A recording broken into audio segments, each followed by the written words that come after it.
গতকাল দেখেছি পাবনা ঈশ্বরদীতে, সেখানে জামাতের মনোনীত প্রার্থী জেলা আমির অধ্যাপক আবু তালেব মন্ডল ভাইয়ের গাড়ি বহরে হামলা করা হয়েছে, পিস্তল দিয়ে গুলি করা হয়েছে। আমরা এই অন্তর্বর্তীকালীন সরকারকে জানিয়ে দিতে চাই, ওই সমস্ত সন্ত্রাসীদেরকে গ্রেফতার করে দৃষ্টান্তমূলক শাস্তি দিতে হবে।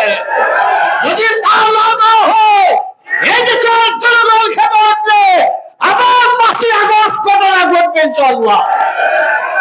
এই জন্য প্রশাসনের ভাইদেরকে বলতে চাই, তাদেরকে তদন্ত করে এই ঘটনা ঘটিয়েছে, এই ঘটনার সুস্থ বিচার করতে হবে এবং গোটা বাংলাদেশে কোথাও যদি এই ধরনের ঘটনা ঘটাইতে চায়, আমরা তার দাঁত ভাঙা জবাব দেব ইনশাআল্লাহ।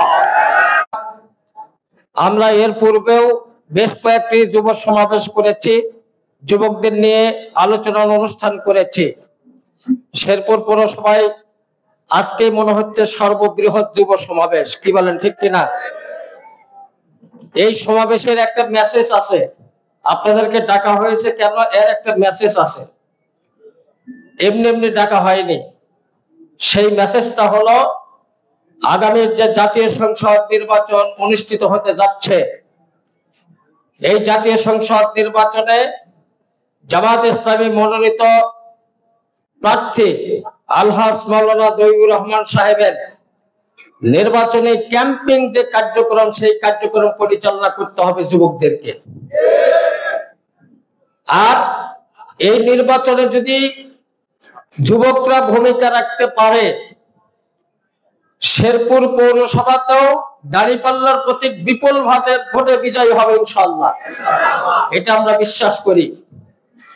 এতে মধ্যে আমরা লক্ষ্য করে দেখেছি, নির্বাচনকে সামনে রেখে যখন গোটা দেশের আমাদের বিভিন্ন প্রার্থী তারা মুভ করছে, তারা ভূমিকা রাখছে, কার্যক্রম পরিচালনা করছে, গণসংযোগ করছে, করার মাধ্যমে সাধারণ জনগণ তাদের মোটামুটি একটা আশাব্যঞ্জক অবস্থা হলো এই যে, অতীতে আমরা সব দল দেখেছি, আওয়ামী লীগ দেখেছি, বিএনপি দেখেছি, জাতীয় পার্টি দেখেছি, এবার একটু জামাত ইসলামকে দেখতে চাই, কি বলেন ঠিক কিনা?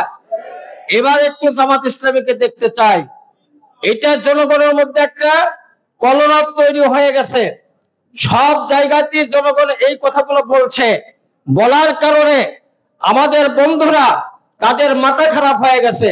মাথা খারাপ হওয়ার কারণে একের পর এক আমাদের প্রার্থী এবং আমাদের গণসংযোগে বাধা দেওয়া হচ্ছে। কেউ কেউ বলছে যে জামাতের পক্ষে যদি কেউ ভোট চায় তার পিঠের চামড়া তুলে দেওয়া হবে, কি বলেন, বলছে না? আবার বলা হচ্ছে যে মহিলারা যদি কোনো বাড়িতে ঢোকে ঘাট ধরে বের করে দিবে। আর তার বাস্তব একটা প্রমাণ আমরা গতকাল দেখেছি পাবনা ঈশ্বরদীতে, সেখানে জামাতের মনোনীত প্রার্থী জেলা আমির অধ্যাপক আবু তালেব মন্ডল ভাইয়ের গাড়ি বহরে হামলা করা হয়েছে, পিস্তল দিয়ে গুলি করা হয়েছে। আমরা এই অন্তর্বর্তীকালীন সরকারকে জানিয়ে দিতে চাই, ওই সমস্ত সন্ত্রাসীদেরকে গ্রেফতার করে দৃষ্টান্তমূলক শাস্তি দিতে হবে। যদি তা না দেওয়া হয়, এই দেশের জনগণ খেপে উঠলে আবার 5ই আগস্ট ঘটনা ঘটবে ইনশাআল্লাহ। এই জন্য প্রশাসনের ভাইদেরকে বলতে চাই, তাদেরকে তদন্ত করে এই ঘটনা ঘটিয়েছে, এই ঘটনার সুস্থ বিচার করতে হবে এবং গোটা বাংলাদেশে কোথাও যদি এই ধরনের ঘটনা ঘটাইতে চায়, আমরা তার দাঁত ভাঙা জবাব দেব ইনশাআল্লাহ। সম্মানিত ভাই আমার, মদের মূল্য পাওয়া নাই, যা খুশি তাই করবে এমনটা নয়।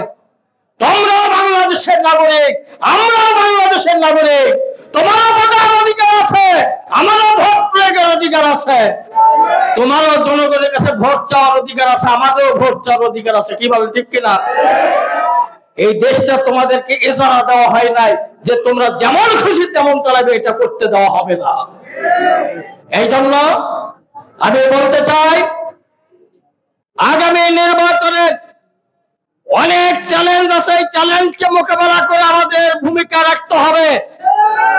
এই ভূমিকা রাখার জন্য সর্বস্তরের যুবকদেরকে ঐক্যবদ্ধ হয়ে যারা এখানে আসেনি তাদেরকেও ঐক্যবদ্ধ হয়ে আমরা সেই ভূমিকা রাখতে চাই। আপনারা রাজি আছেন? কারা কারা রাজি আছেন একটু হাত তুলে দেখাই।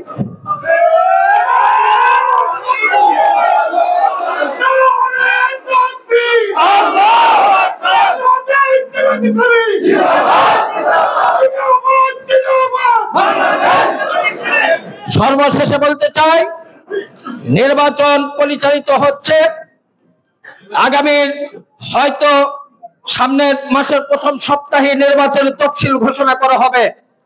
এরই মধ্যেই লেভেল প্লেইং ফিল্ড তৈরি করার জন্য আমরা নির্বাচন কমিশনকে অনুরোধ করছি। এক দলকে সুবিধা দিবেন বেশি, আর এক দলকে দিবেন না, এটা হতে পারে না। সবার সুযোগ সমান হারে দিতে হবে। সমান হারে যদি না দিতে পারেন তাহলে নির্বাচন আপনারা সঠিকভাবে করতে পারবেন না। এই জন্য অন্তর্বর্তীকালীন সরকারের প্রধান ডক্টর মোহাম্মদ ইউনূস সাহেবকে আজকের এই সমাবেশ থেকে আমরা জানিয়ে দিতে চাই, লেভেল প্লেইং ফিল্ড এটা যেন সকল দলের সম অধিকার থাকে, এই ব্যাপারে ভূমিকা রাখবেন। পরিশেষে আগামী নির্বাচনে দাঁড়িপাল্লা মত প্রতীক শুধু শেরপুর নয়, গোটা বাংলাদেশের যে জোয়ার উঠেছে, এই জোয়ারের মাধ্যমে যেন আমরা দাঁড়িপাল্লা প্রতীকের যত প্রার্থী আছে আল্লাহ তাআলা যেন সকল প্রার্থীকে বিজয়ী হওয়ার তৌফিক দান করেন, এই আশাবাদ ব্যক্ত করে আমি আমার সংক্ষিপ্ত বক্তব্য এখানে শেষ করছি। আল্লাহ হাফেজ।